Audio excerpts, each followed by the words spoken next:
As I was studying for this week's lesson, I had a thought. You know, at ground zero, at, uh, at that point of salvation, we're all theologically illiterate. We don't really know what's happening. We don't know what we don't know. Um, all I knew was that I was a sinner. I was in need of a Savior. God was drawing me to make a decision in my life, and at the moment I felt like this may be my last opportunity. So I reached out and grabbed a hold of that. So as we study the Bible, we can reverse engineer kind of how things happen, and that's when we see the real beauty in it. Our regeneration. Why does it happen? When does it happen? And how can I use that effectively going forward, right? Because if I can truly understand what happens, then I can share the gospel in a way that's meaningful and precise.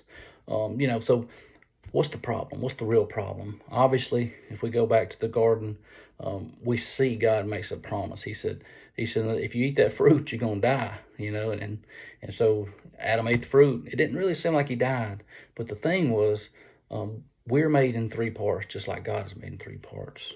We have a physical body, a soul, our mind, and then our spirit. Well, the day he ate the fruit, his spirit died. He's dead spiritually. He can't really commune with God like he used to. There's no more walking in the cool of the day. There's just a mindfulness of who God is still, but the spirit is gone. So we're kind of oblivious to that part of his existence now. And, while the Bible does teach that we're dead spiritually, God still, is still working to draw us back home, right? And as we share the gospel, we should be mindful of that. That what we do as tools of God, it has an effect, right? Just there's some teaching out there that says, hey, a man that's spiritually dead can't hear you. Well, I beg to differ on that because I know personally in my life, there was many points where I could feel God drawing. I could feel that tension. People pouring into my life, and then I just rejected. And that point, that's where we see God's justice, because if there's a drawing and a rejection, then when you end up in hell, you chose that. You chose to be there. God drew you. He illuminated what He wanted for your life, and then you just rejected it. So that point of drawing to you. Now, obviously, God makes the first move, but there's no doubt about that. But He's drawing you to a decision to choose Him, to be spiritually alive again. And I thought of an illustration. After my dad died, he had his business was going, and I was trying to keep it going, and just trying everything. And there was a time there where I was just sitting around. I said, I'm gonna write some proverbs down. I'm gonna put them on the wall behind me. Now I just went through proverbs, and wrote down different ones that I thought made sense. They're good, help self help advice. Just wisdom in those things.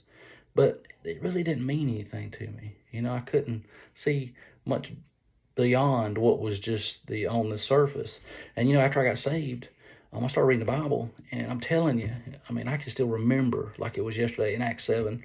I'm reading about Stephen, and he's bringing, he's bringing the heat to them. He's talking to the Pharisees, and he's like, guys, I'm telling you, it's been like this from the beginning, and da da da da da da da, and they're just getting like I could feel the crowd like just they're agonizing over the truth of what he was bringing. They were just tore up, and they took him outside and stoned him. He looks up, and he just says, Father, forgive them, and just, it's just so beautiful, the Bible, and how it could come alive to a spiritually alive person.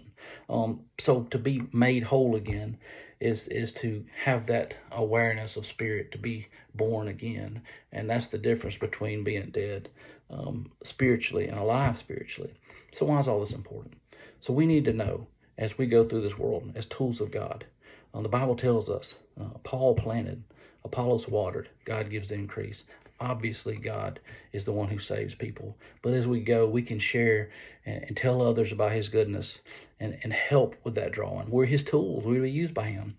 We can't save anyone, but we can sure help or hinder. So today, I just want you to understand that.